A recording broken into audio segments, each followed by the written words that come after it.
The massive alien ship appeared over Earth's moon like a dark mountain floating in space. Its hull gleamed with strange metals that human eyes had never seen before. Inside Luna Station, alarms buzzed as technicians scrambled to understand what they were looking at on their screens.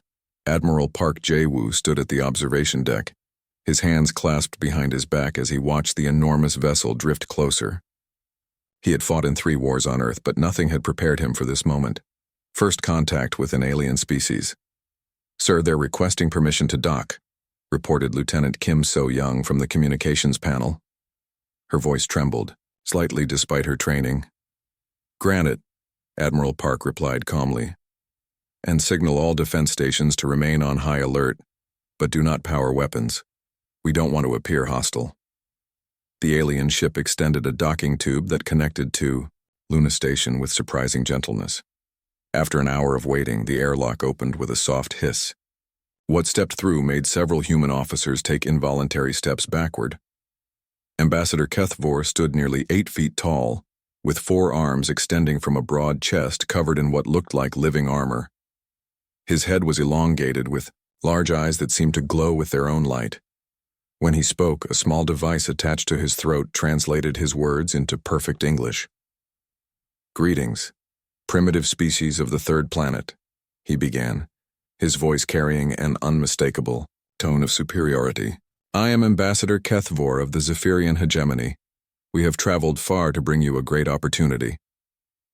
Admiral Park stepped forward, extending his hand in the traditional human greeting. The alien looked at the offered hand with what might have been confusion before continuing to speak. "Your world has caught our attention through our deep space monitoring systems. We have observed your species for several rotations and have noted certain useful qualities." Colonel Kim Da-yoon, standing beside the admiral, felt her jaw tighten. The way this alien spoke reminded her of politicians she had learned to distrust. "We would be honored to hear your proposal," Admiral Park said diplomatically. Kethvor activated a holographic projector that filled the room with images of vast space battles. Creatures that looked like living shadows poured across star systems, consuming everything in their path. Fleets of ships tried to stop them but were overwhelmed by sheer numbers. "For 300 of your years, the hegemony has fought against the Void Swarm," the ambassador explained. "These parasites consume entire worlds, leaving nothing but empty space behind. We have managed to slow their advance, but we need additional forces to turn the tide." The humans watched in fascination and horror as the hologram showed planets being stripped bare by the swarming creatures. "Your species shows remarkable potential for this conflict," Kethvor continued. "We have studied your history and noted your exceptional talent for warfare against your own kind. This aggression can be redirected toward a more worthy target." General Lee Min-ho stepped forward. "What exactly are you proposing?"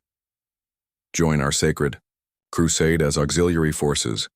We will provide you with energy weapons, basic shield technology, and transportation to the front lines. In return, your forces will serve as reconnaissance units and forward observers." Dr. Choi Sung-min, the head of Luna Station's research division, raised his hand. "Could we examine these technologies before making any decisions?" Kethvor's expression seemed to shift to something resembling amusement. "Of course, though I doubt your primitive understanding will grasp the complexities involved. These weapons are far beyond anything your species has developed." The alien gestured, and several of his subordinates brought forward what looked like sleek rifles and small shield generators. The humans gathered around the equipment with obvious interest. "The energy weapons discharge plasma at temperatures exceeding 10,000 degrees, Kethvor explained condescendingly. "The shields can deflect most projectile weapons, though they are basic models suitable for auxiliary forces." Admiral Park picked up one of the rifles, testing its weight and balance. It felt surprisingly light, almost fragile compared to the weapons he was used to. "What would our casualties likely be in this conflict?" Colonel Kim asked. "Auxiliary forces typically experience high turnover rates," Kethvor replied without any apparent concern. "However, those who survive gain valuable combat experience and the gratitude of the hegemony." The human officers exchanged glances. It was becoming clear that this opportunity was really a request for cannon fodder. We would need time to consider this proposal and consult with Earth's leadership, Admiral Park said carefully. Of course, but do not take too long. The void swarm grows stronger with each passing day, and this offer may not remain available indefinitely.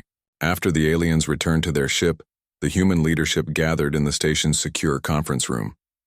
They think we're primitives who will be grateful for their scraps, General Lee said bluntly. Maybe, Admiral Park replied thoughtfully.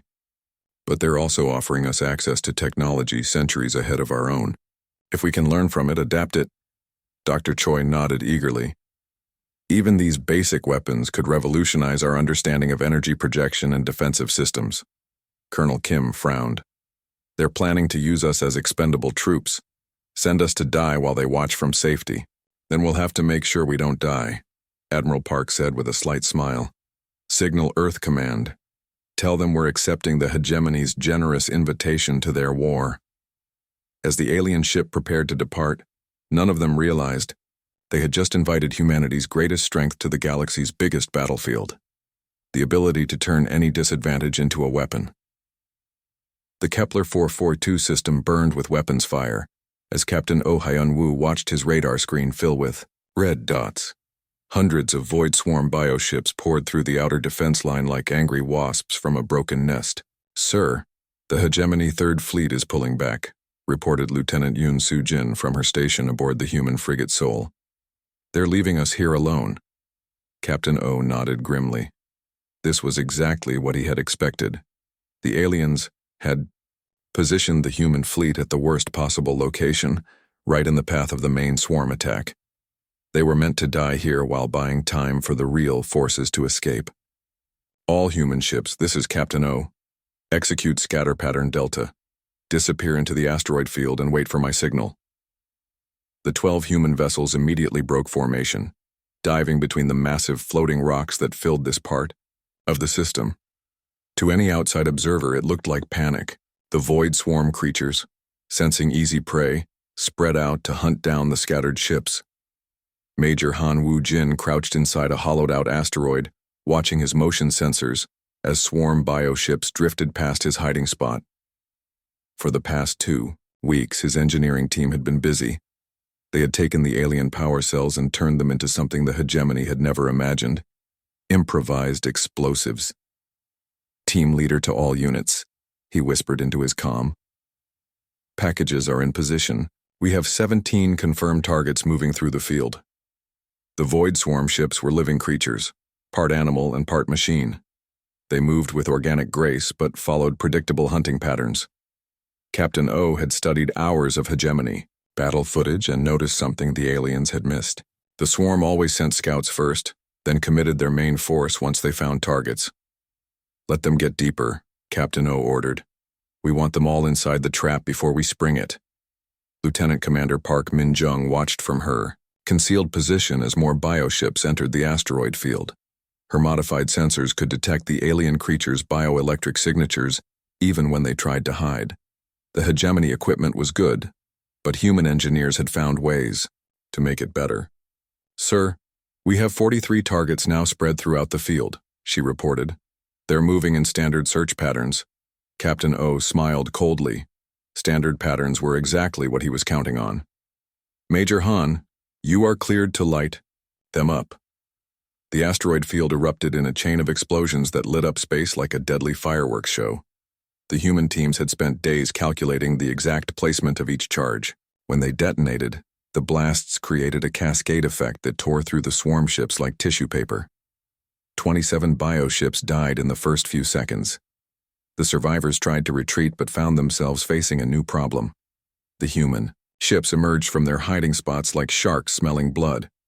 Attack pattern whiskey, Captain O commanded. Hit and run tactics. Don't let them group up.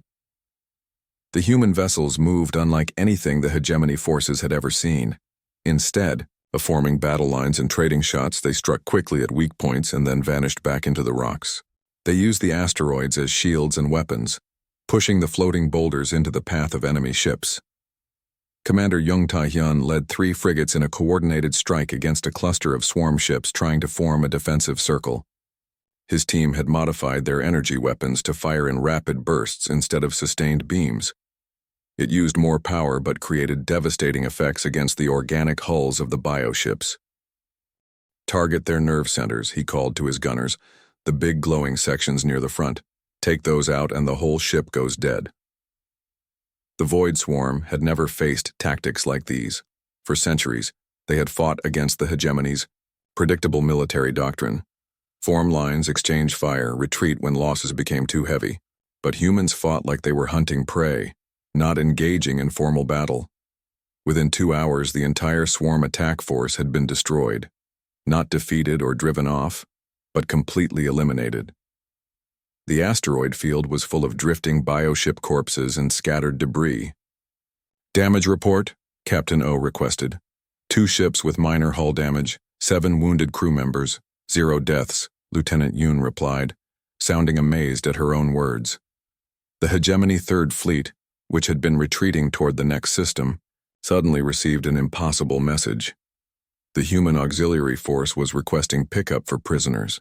Void Swarm creatures didn't surrender, didn't take prisoners, and certainly didn't get captured alive. Admiral Kethvor's voice crackled over the communication system hours later. "Human vessels, explain your status. Our sensors show no enemy. Contacts in your sector." "Mission accomplished, Admiral," Captain O replied calmly. "Kepler 442 system is secure. We eliminated the entire attack force and captured several specimens for your science teams to study." The silence that followed lasted almost a full minute. "This is impossible," the alien finally responded. "Auxiliary forces do not achieve complete victories against swarm attacks. How did your primitive tactics succeed where our advanced strategies have failed?" Captain O looked around his bridge at the faces of his crew. They were tired, dirty, and grinning with the satisfaction of a job. "Well done. We fought like humans, Admiral. Perhaps that's something your people should consider learning." In the depths of space, word began to spread through the Hegemony fleet. The expendable humans had just accomplished something that hadn't been done. In 3 centuries of warfare, they had won. 6 months after the first human victory, Director Park Min-ah stood in the massive construction bay on Mars, watching something that made her heart race with pride. The shipyard workers, both human and now several alien species, moved around the hull of humanity's newest warship like ants building a cathedral. The fusion drives are working at 40% higher efficiency than the original Hegemony designs. She reported to Admiral Park through her communication device. And the weapon system, well, let's just say we've made some improvements. The ship hanging in the construction frame looked nothing like the boxy, angular vessels the aliens built. Human engineers had studied the flow of space winds, the way energy moved through vacuum, and created something that seemed to swim through space rather than push through it. Across the galaxy, the war had changed in ways that shocked everyone involved. Colonel Kim Da-yoon stood on the bridge of the captured Void Swarm world called Nexus Prime, looking at displays that would have been impossible to imagine when this all started. "The problem with alien military thinking," she explained to a group of mixed human and hegemony officers, "is that they fight like they're playing a board game. They have rules, patterns, and honor codes that make them predictable." A tall, blue-skinned hegemony general named Savthor looked confused. "But military doctrine exists for good reasons. Without structure, there is only chaos." "Exactly, Colonel," Kim smiled. "Chaos is our specialty." She pointed to the tactical display showing their recent victory. "Your people tried to take this world 3 times using standard siege tactics. Formation attacks, orbital bombardment, ground assault waves. The Void Swarm adapted to every approach because they had seen it all before." Commander Jung Tai-hyun stepped forward carrying a data pad. "So we didn't use siege tactics at all. We used civilian mining equipment as weapons, turned their own biotechnology against them, and attacked from directions that don't exist in your military handbooks." The human capture of Nexus Prime had cost them 8 ships and 31 lives. The Hegemony's previous attempts had cost entire fleets and hundreds of thousands of casualties. Dr. Choi Sung-min entered the command center with excitement written across his face. "Admirals, we've finished analyzing the Void Swarm biosamples from the Hive world. The results are remarkable. He activated a holographic display showing the internal structure of a swarm creature. They're not just animals or machines.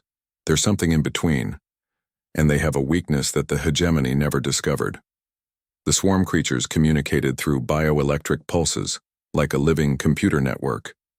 But human engineers had found a way to disrupt those signals using modified civilian radio equipment. We can essentially jam their coordination systems, Dr. Choi explained. Turn their greatest strength into a fatal weakness. News of human innovation spread through the hegemony like wildfire. Species that had fought the void swarm for centuries suddenly found themselves learning tactics from the primitive newcomers.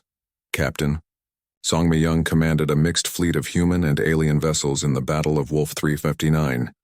Her tactical approach confused both her allies and enemies. Instead of the standard hammer and anvil formation, she used what she called swarm tactics. "We move like a school of fish," she explained to her alien second-in-command. "No fixed formation, no predictable patterns. Each ship acts independently, but stays connected to the group." The Void Swarm attacked expecting to face the usual rigid hegemony battle lines. Instead, they found themselves fighting an enemy that seemed to think like they did, but better. Commander Lee Yun-ji led a squadron of modified human fighters that could hide their energy signatures completely. They struck at swarm command nodes, while the main fleet kept the enemy busy, crippling entire attack formations before they could organize. "The key is speed and confusion," she reported after the battle. "Hit them where they don't expect when they don't expect it with weapons they've never seen before." The victory at Wolf 359 was so complete that 3 neighboring hegemony worlds formally requested human military advisors. The aliens were beginning to realize that their new allies weren't just effective soldiers. They were revolutionary thinkers. Admiral Baek Jong-soo reviewed casualty reports in his quarters aboard the flagship Incheon. Human losses remained incredibly low compared to their strategic impact. More importantly, alien forces fighting under human command suffered far fewer casualties than those using traditional hegemony tactics.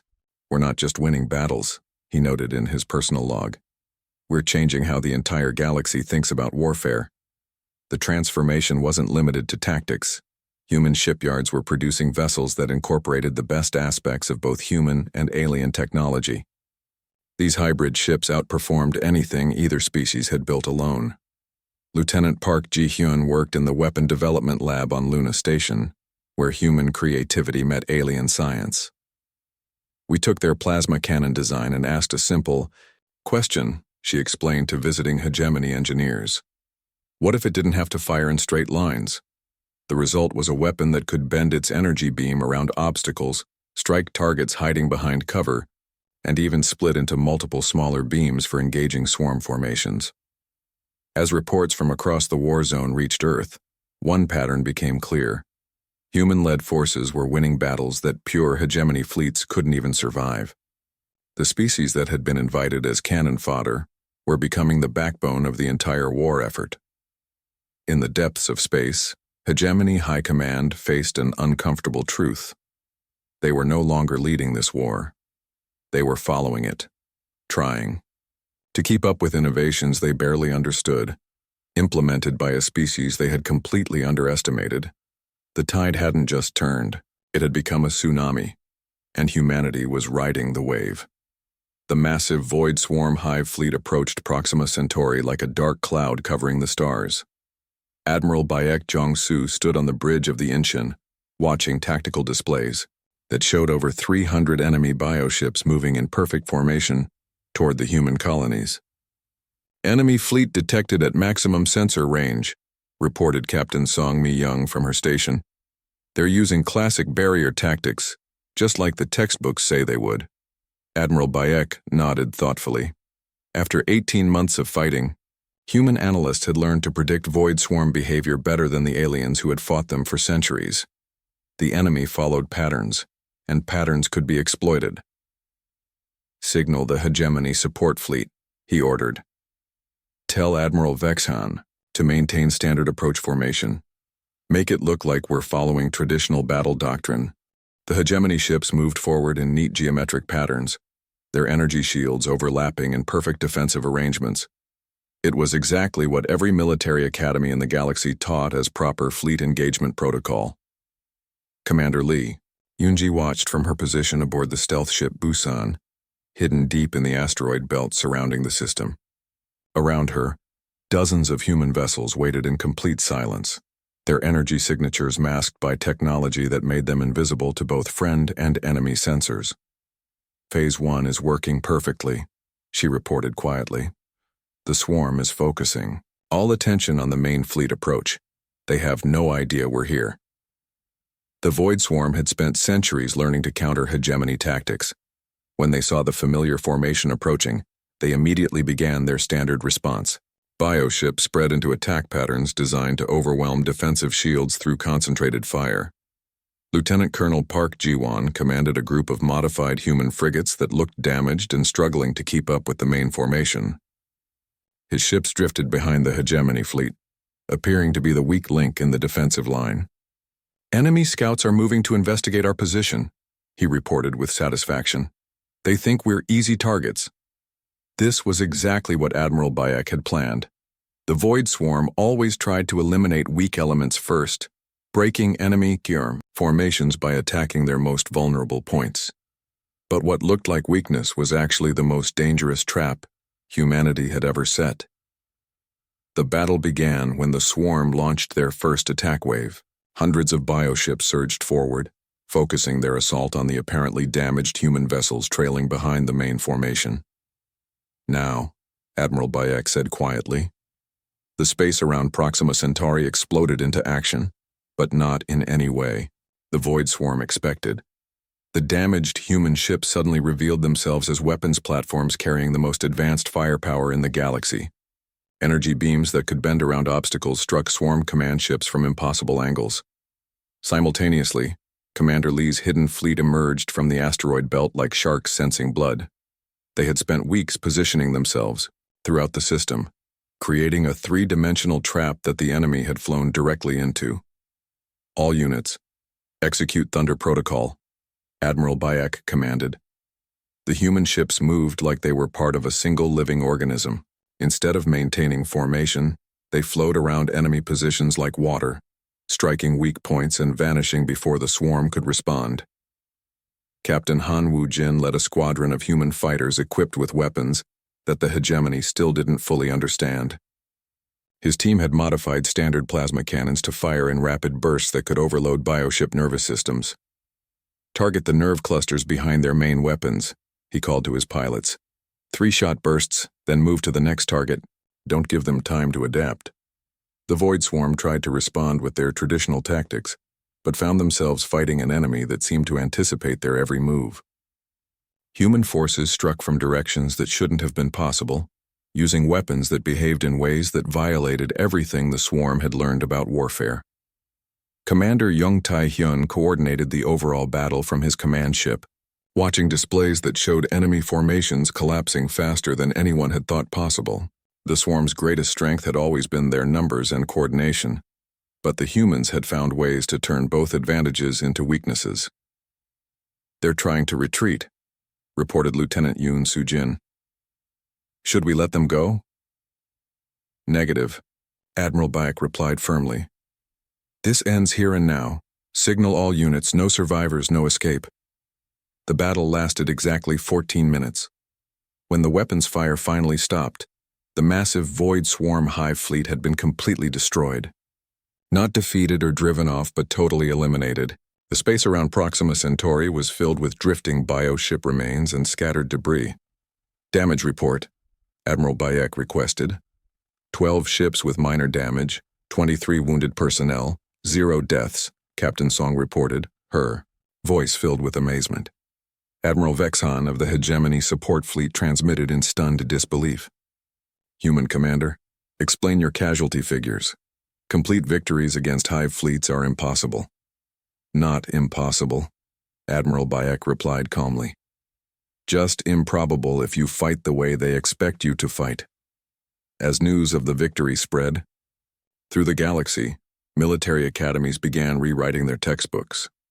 The Battle of Proxima Centauri became required study material for every species in the hegemony. Students learned about human tactical innovation, adaptive strategy, and the importance of thinking beyond traditional doctrine.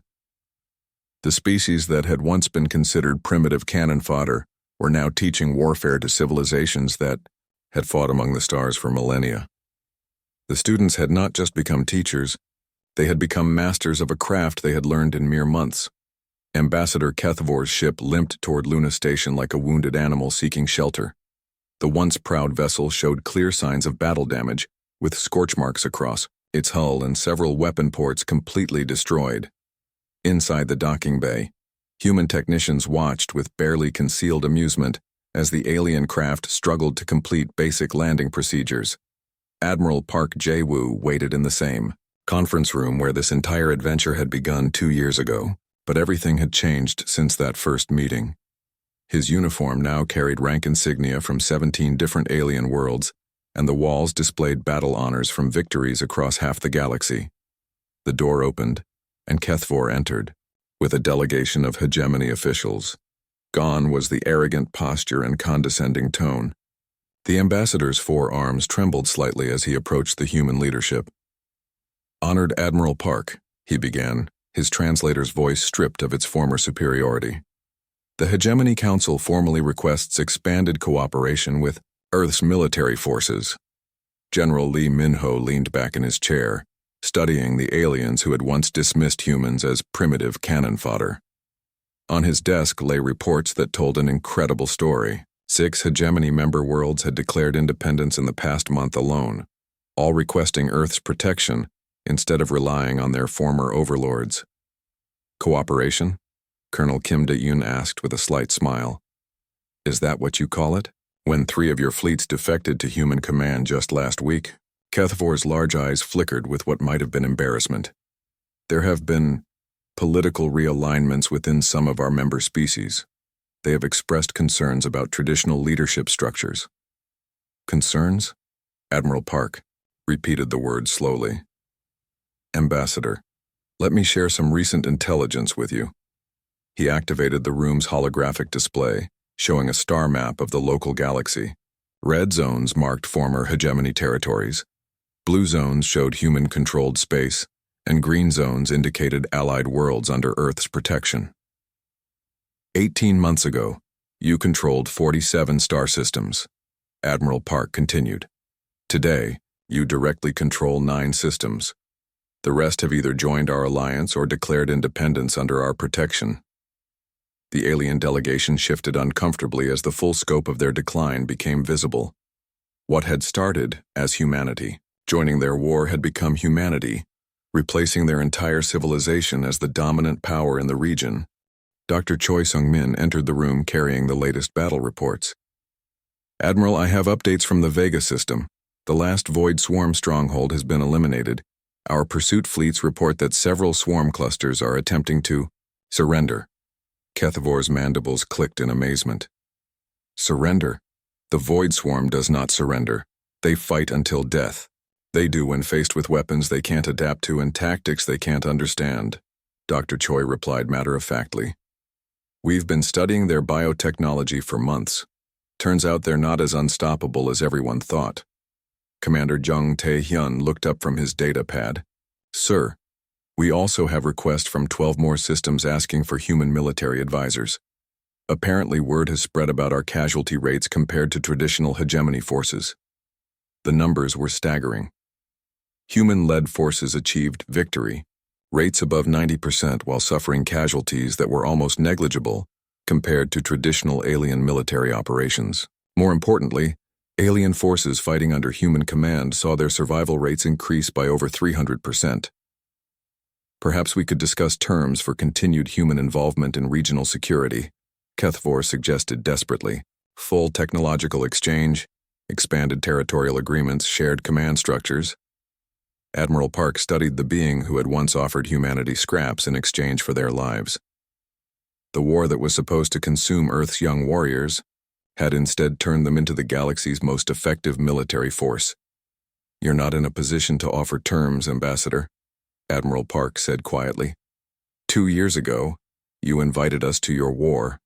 You gave us basic weapons, pointed us at your enemies and expected us to die buying you time. The room fell silent except for the soft hum of the station's life support systems. Instead, Admiral Park continued, we ended your war. The Void Swarm is extinct. Your greatest enemy, the threat that defined your civilization for centuries, no longer exists. We accomplished in 2 years what you couldn't manage in 300. Colonel Kim leaned forward. The question now is what happens to a galactic government whose entire purpose was fighting an enemy that no longer exists? Kethvor's translator produced what sounded like a sigh. What do you want from us? Want? Admiral Park seemed genuinely surprised by the question. Ambassador, you seem to misunderstand the situation. We don't want anything from you, you need something from us. He gestured toward the star map still glowing in the center of the room. Earth will consider applications for defensive alliances. Standard terms include full technological integration, adoption of human military doctrine, and acknowledgement of Terran strategic authority in all security matters. And if we refuse? Kethvor asked weakly. General Lee answered with brutal honesty. Then you'll join the other failed governments in the history books. Your member worlds are already choosing human protection over hegemony membership. That process will continue with or without your cooperation. As the alien delegation prepared to leave, Admiral Park stood and walked to the viewport overlooking the docking bay. Below, human and alien workers collaborated on ships that represented the future of galactic civilization. Technology that combined the best of both species, guided by human innovation and determination. You invited us to hunt your monsters, Admiral Park said without turning around. Now you're asking us to protect you from the galaxy we've inherited. The irony was perfect. The species the hegemony had considered expendable now controlled the fate of civilizations that had ruled the stars for millennia. The hunters had become the guardians, and the galaxy would never be the same.